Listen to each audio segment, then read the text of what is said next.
Based on the title of this video, I expect that you either recently got into medical school or are planning on getting into medical school, and either way, congratulations. Getting into medical school is one of the, if not the biggest hurdle you will experience on your road to becoming a doctor. And you're about to enter a season of life that you will always remember. It's very exciting times. But you're gonna wanna make sure that when you're an attending physician or retired for that matter, that you can look back at your medical school experience favorably. Medical school is not easy and there's going to be stressful times, but that's like anything in life. Think back to an experience or a time in your life that you're extremely fond of. It could be a club or a team that you were a part of, or a trip that you used to take every year with your family. I'm sure when you reminisce on these experiences in life, you would love to turn back the clock and just for a day experience it all over again. Well, I can guarantee that those experiences were not perfect, but because you enjoyed them so much, when you reflect on it, any of those challenges or small little difficulties seem trivial. That is exactly how medical school should be. And I think by walking into this season of life as prepared as possible, will be setting yourself up on a pretty good trajectory for the rest of your medical school career. So in this video, I'm going to be sharing 3 things that I think you should do before starting medical school.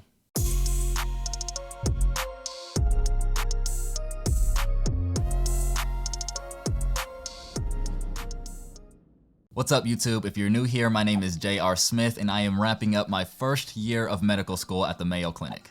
Now I think there are 3 things you should do before the first day of medical school to really establish a good trajectory for the rest of your medical school experience. And this is not to say that your overall success as a medical student is dependent on that first day or even that first month, because if that were the case, I'd be very anxious about what the rest of my medical school career had in store. But it is to say that from my experience, there are things that I did or wish that I would have done that made the transition into medical school a lot easier. Now I'm going to be going over each of these recommendations from a 30,000 foot view so that you'll be able to take them and apply them in a very general way for whatever works for you. I wanted to avoid being extremely specific because we're all different, and anybody telling you that success is dependent on a few specific things is probably just trying to sell you something. But let's get into recommendation number 1, and the first tip I have is to spend time pursuing non-medicine related interests. When you're a pre-medical student, any free time you have is doing medicine related extracurriculars so that you can get into medical school. And when you're in medical school, you're busy. And this only intensifies in residency. So you have this brief period in time where you don't have any pressure to do something related to career progression. I think I felt half of the people watching this turn this video off when I said don't do something related to career progression.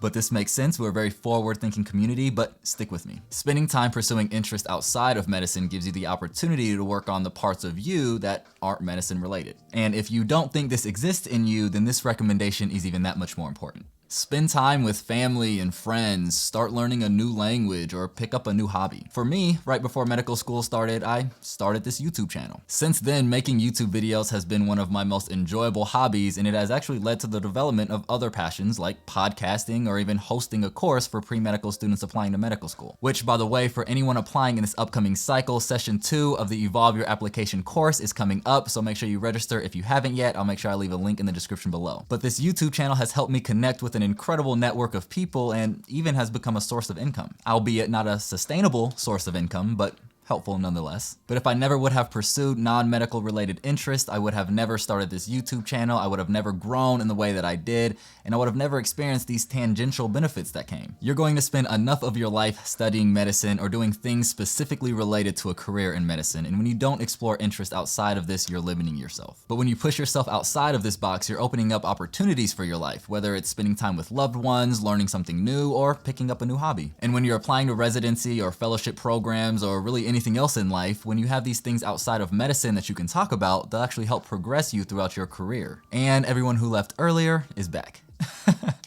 All right, let's move on into recommendation number 2. The second thing I recommend doing before medical school starts is something that I wish I would have done, and that is planning how you're going to study. This does not mean actually studying anything in advance, this just means thinking about how you will approach it when medical school starts. Learning how to learn will probably be one of the first major hurdles you experience as a medical student, but the more time you spend preparing for this, the lower that hurdle will be. Now, I personally think the best way to go about this is from as objective of a lens as possible. It has been well established that the most effective way to learn and remember what you learn is through spaced repetition. So spend some time doing research or watching YouTube videos on topics like this so you can be familiar with them. And then you can start to think about how you can customize a strategy that will work specifically for you. For those who know me, of course I want to say the word Anki right now, and I guess I did just say the word Anki, but it doesn't have to be Anki, but it can be Anki. But you guys get what I'm saying. Regardless of the specific study preferences that you have, start to spend some time thinking about the strategies that you're going to use in medical school that will make you the most efficient and effective studier. And I'm almost certain that any specific study strategy that you come up with will ultimately change throughout medical school. But again, the goal isn't to remove the hurdle entirely, because that's just unrealistic. The goal is simply to lower that hurdle as much as we can, and the more prepared we are, the lower that hurdle will be. Check out some of my videos on the study strategies that I use if you want to see what works for me, but there are tons of videos across YouTube on this topic. I would also start becoming familiar with study resources specific for medical students like Lecturio, who is kindly sponsoring today's video, but more on them in a little bit. There are so many resources out there. It's like a lot, put to the power of a lot, and then multiplied by a lot.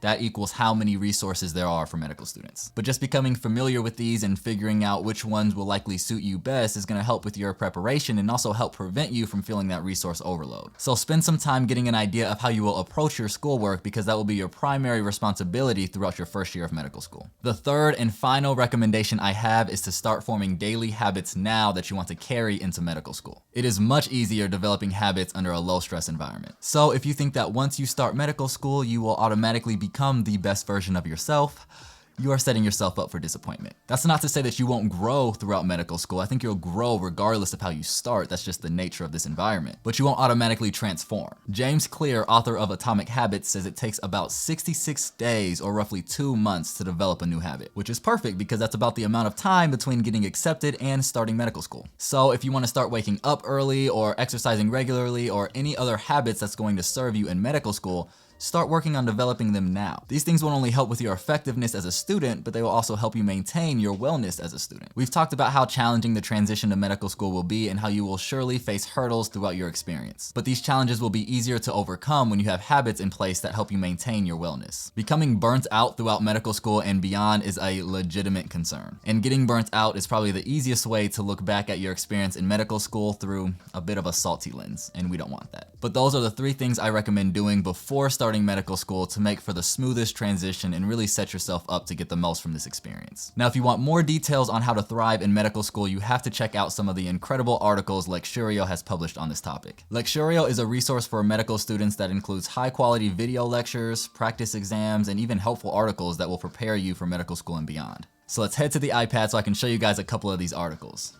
The first article I want to show you guys is something I think new medical students and current medical students would be interested in. It is titled Medical School Survival Guide.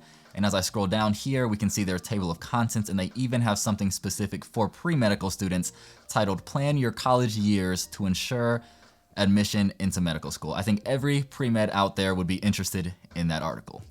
Things related specifically to medical school, though, they actually break them down per year, which is really helpful, and that's why I think even current medical students could benefit from some of the articles that Lecturio puts out. Now, the things specific to medical school year 1 are some of the things that we talked about. Learn how to study and manage being a medical student. So if I just jump down there, you can see that they have actual things. They even have video resources going over in more detail than I provided in this video some of the key things you want to consider when you are starting medical school. I'm going to give you guys a sneak peek at the level of quality in these videos that are intertwined within the articles. So for the first one, we see how to study, read, and learn. And again, learning how you learn is one of those major hurdles that we have to overcome at the beginning of medical school. Now, what we're going to discuss today, number 1, is the goal of the first year of medical school, and that is how to study, how to read, and how to learn as a medical student. We're going to discuss how to develop the foundational skills of being successful during your first year of medical school. This will include knowing how to set up a study schedule and how to adhere to it, how to study when you just don't want to, and how to manage your sleep.